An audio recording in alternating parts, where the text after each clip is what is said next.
अस्सलाम वालेकुम। आप देख रहे हैं प्रोग्राम एजेंडा 5। मैं हूं खतीजा राठौर। नाज़रीन, ऑस्ट्रेलिया के शहर सिडनी में दो मुसल्लह अफराद ने बाउंड्री के मकाम पर फायरिंग की जद में आके 16 ऑस्ट्रेलियन जाँ बहक हो गए। कई शहरी जख्मी हुए। ये वाक़या तब पेश आया जब यहूदी अपना मजहबी त्यौहार मना रहे थे। एक हमला आवर उसी वक्त यानी कि सेम लोकेशन पे जो है वो मारा गया, जबकि दूसरा हमला आवर जो है वो पुलिस की तहकीकात में भी है, जख्मी भी है। इस मौके पे एक नौजवान जिसका नाम अहमद बताया जा रहा है, उसने हमलावर को पीछे से पकड़ा और कई अफराद की जान बचाने में कामयाब हुआ।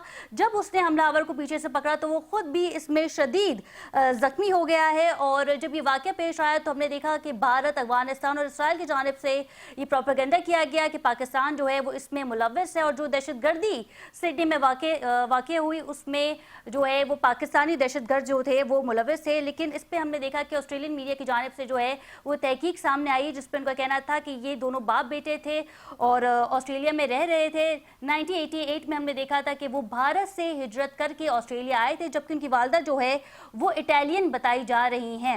बाप बेटे ने ये कार्रवाई की, दहशतगर्दी की, और उस पर हमने देखा कि एक मुसलमान शख्स जिसका ताल्लुक शाम से बताया जा रहा है, उसने यहूदी मजहबी त्यौहार जो मनाया जा रहा था उन अफराद की जान भी बचाई है। और इब्तदाई तहकीकात के मुताबिक जो हैं वो 16 अफराद इसमें जाँ बहक हुए हैं और कई अफराद जो है इसमें जख्मी हुए हैं। हमने देखा कि सदर आसिफ अली जरदारी और शहबाज शरीफ साहब ने भी इस वाक़े की मजम्मत की है। जेरूसलम पोस्ट के मुताबिक ये खबर लगाई गई कि दहशतगर्दी में मुलव्वस जो हैं दो दहशतगर्द जिसका ताल्लुक पाकिस्तान से बताया जा रहा था, अब इसके ताने बाने जो हैं वो भारत से जुड़ते हुए नज़र आ रहे हैं।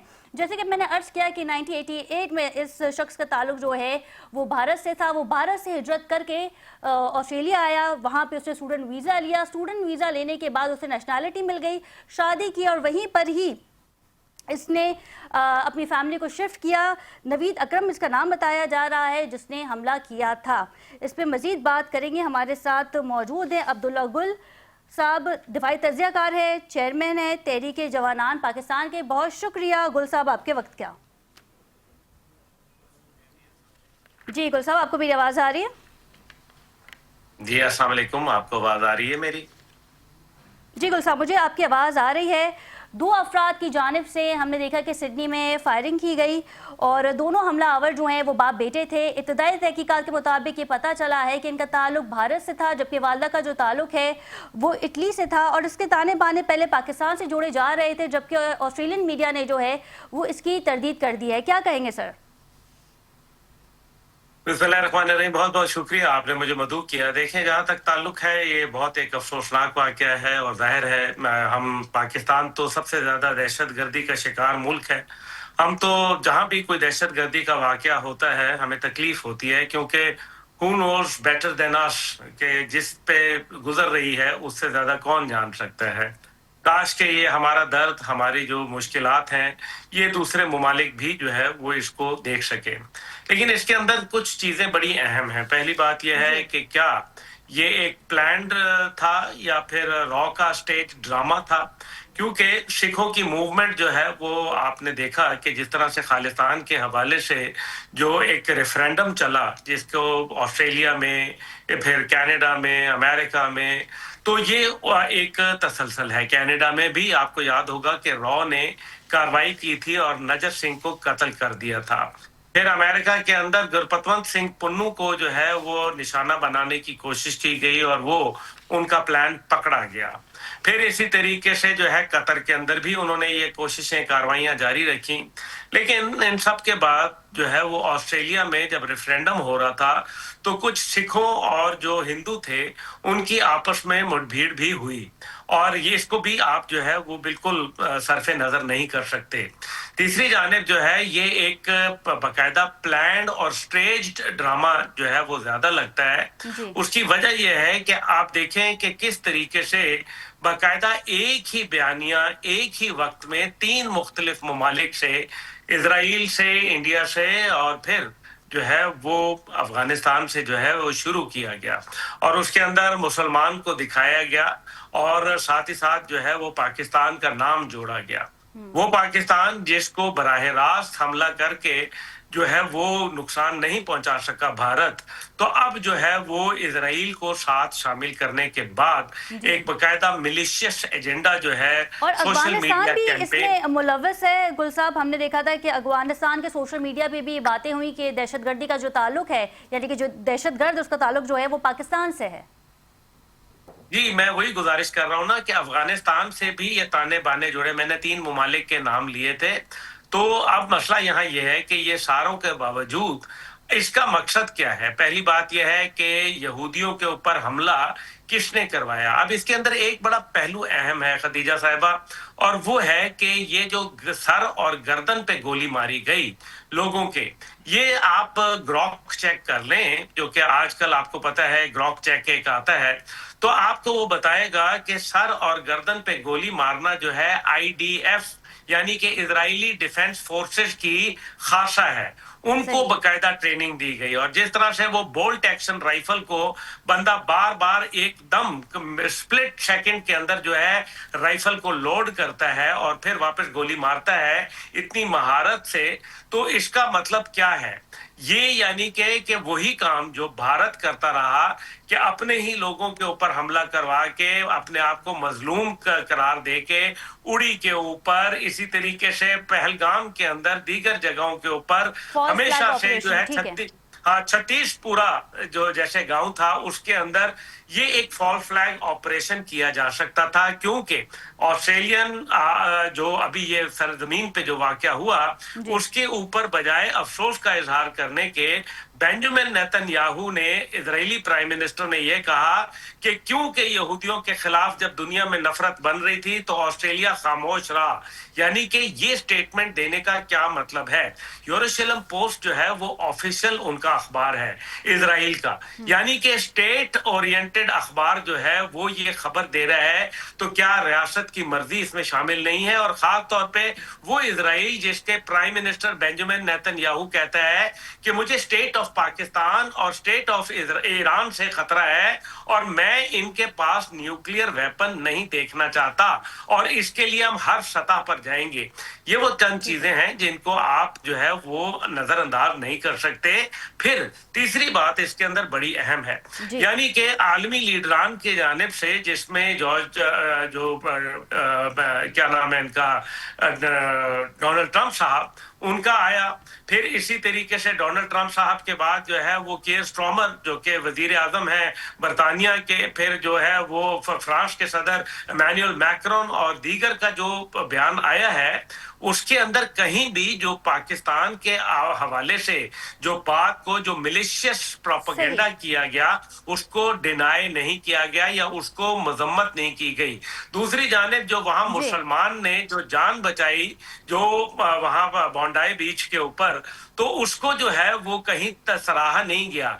लेकिन पहले अगर अमेरिका में ये वारदात हो, ये न्यूजीलैंड में जब होती है, डोनाल्ड ट्रंप की जानिब से जो है उस शख्स की तारीफ भी की गई है, उसे हीरो भी कहा गया है, और नेतन्याहू ने भी जो है उसकी तारीफ की गई है। गुल साहब, आप पे मजीद इस पे कमेंट लेंगे। हमारे साथ मौजूद है मुनव्वर हुसैन साहब, माहिर बैनुल अक़वामी अमूर हैं। बहुत शुक्रिया मुनव्वर हुसैन साहब आपके वक्त का। जी वेलकम जी, थैंक यू। मुनव्वर साहब, अफसोसनाक वाकया पेश आया ऑस्ट्रेलिया के शहर सिडनी में, जहां पे हमने देखा कि फायरिंग का वाकया हुआ, कई अफराद हुए उसमें जाँ बहक हुए, कुछ जख्मी भी हुए, और इसके ताने बाने जो हैं वो पाकिस्तान से जोड़े जा रहे थे, जिसकी ऑस्ट्रेलियन मीडिया ने भी तरदीद कर दी और बताया ये जा रहा है कि इसका जो ताल्लुक है वो पहले भारत से था, फिर उसके बाद हमने देखा कि वो ऑस्ट्रेलिया आया, स्टूडेंट वीज़ा पे वहाँ शिफ्ट हो गया, उसकी अपनी फैमिली जो है वो ऑस्ट्रेलिया में ही पनाह गुज़ीर थी, ये समझ लें।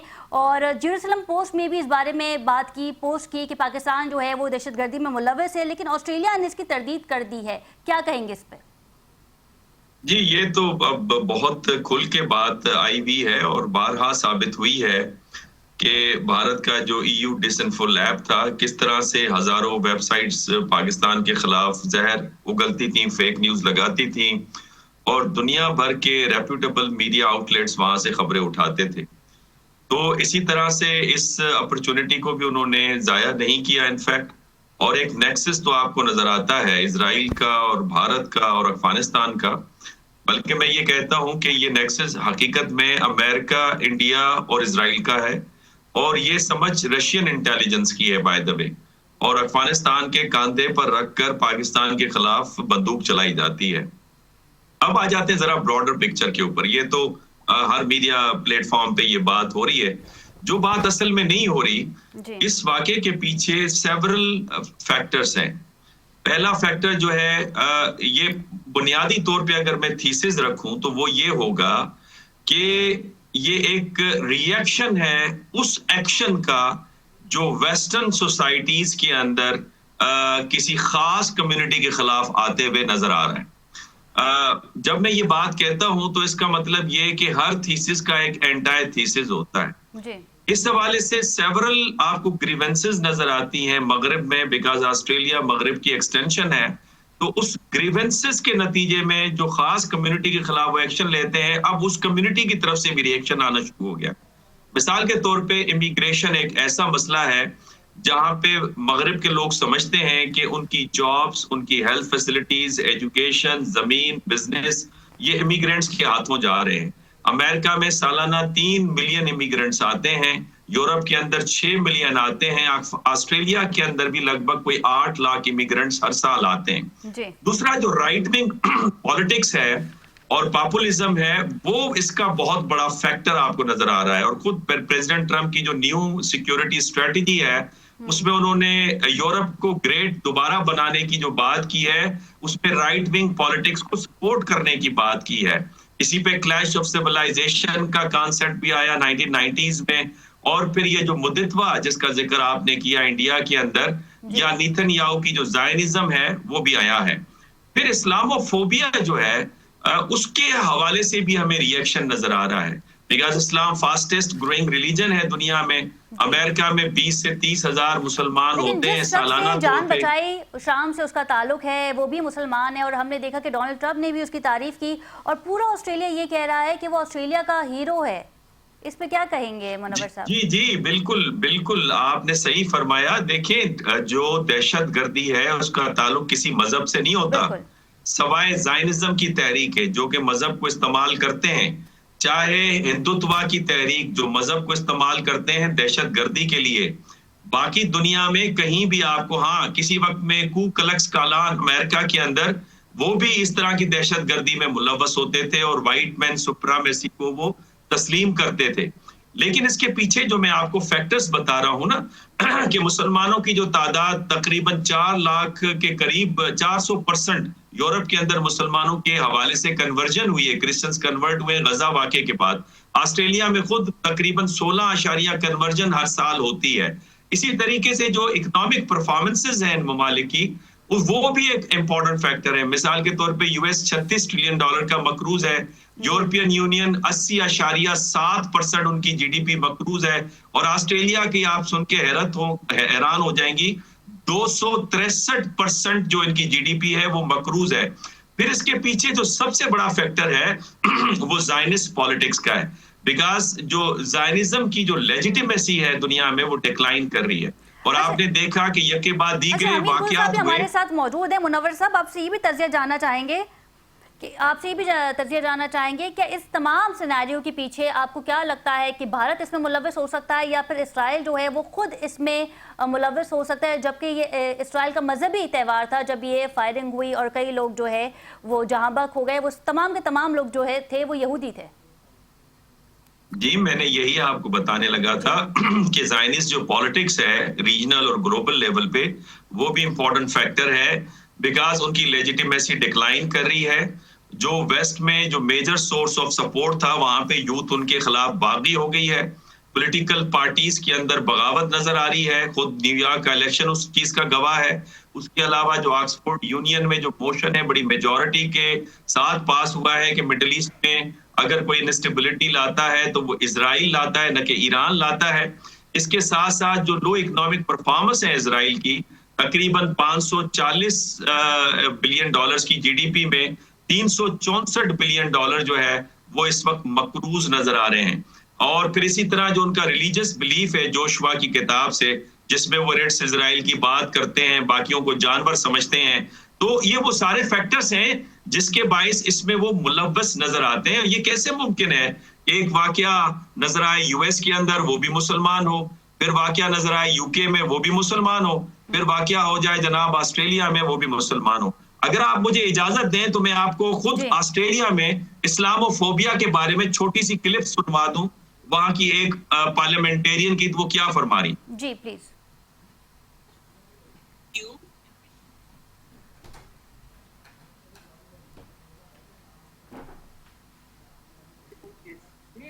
जी लेकिन वो shoot you and your family dead, spite of your peace and call it resistance. It is not me alone. अब ये देखें ना, अगर अहम शख्सियात के साथ, यानी इस्लामोफोबिया इस वक्त बढ़ रहा है, तो लिहाजा इसको एक्सप्लॉइट करने की कोशिश की जा रही है। और इजराइल के खिलाफ जो प्रोटेस्ट हुए हैं, उसको, उसके हवाले से जो नफरत है, उसको अब मुसलमानों की तरफ मोड़ने की काविश की जा रही है। जी अच्छा गुल साहब, आपने ये क्लिप भी सुनी और इस्लामिया फोबिया जो है वो एक हकीकत है, उसे डिनाई नहीं किया जा सकता और इस पर हमने काफ़ी प्रोग्राम में जो है वो बात भी की है। लेकिन सवाल जब सिक्योरिटी का आता है तो ये भी बताया जाता है कि ऑस्ट्रेलिया का जो शुमार है वो एक तरक्की याफ्ता ममालिक में से है, वहाँ पे इस तरह के वाक़यात हो जाना, क्या ये एक सिक्योरिटी कोलैप्स है? और अगर जैसे कि जिस पे आपका तज्जिया था कि IDF जो है वो इसमें शुमार हो सकता है, शरीक हो सकता है असलहा फराहम करने में या जो पूरा प्लान है उसे टारगेट करने में, तो क्या हम माजी में देखेंगे, इन फ्यूचर देखेंगे कि ऑस्ट्रेलिया और इसराइल के जो ताल्लुकात हैं वो ख़राब हो रहे हैं या जो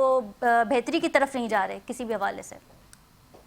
देखिए, ऑस्ट्रेलिया और इजराइल के जो ताल्लुकात हैं उनके अंदर तो आपको पता है अमेरिका बहादुर का किरदार है। अरब दुनिया में किसी के साथ भी इजराइल के साथ अच्छे ताल्लुकात नहीं है, लेकिन जो हैं जिन्होंने एक्सेप्ट किया है, अमेरिकन प्रेशर में किया है, दिल से तो वो नफरत करते हैं, इसमें तो कोई दूसरी आरा नहीं है। लेकिन इन सब के बावजूद पूरी दुनिया में, क्योंकि वो विक्टिम कार्ड खेलना चाह रहे हैं, पूरी दुनिया में वो बदनाम हो चुके हैं। अवाम के सामने अवाम का जम्मे गफीर है। 70-70 लाख लोग जो है वो अमेरिका में निकल रहे हैं बाहर सड़कों में। वहां ये बात होना शुरू हो गई है अमेरिका फर्स्ट या इजराइल फर्स्ट। इसकी वजह से इजराइल को ये शक हो पड़ा है कि शायद वो आने वाले वक्तों में अमेरिका से वो सपोर्ट हासिल न कर पाए जिसकी वो तवक्को करता है, क्योंकि वो तो एक पैरासाइट की तरह है।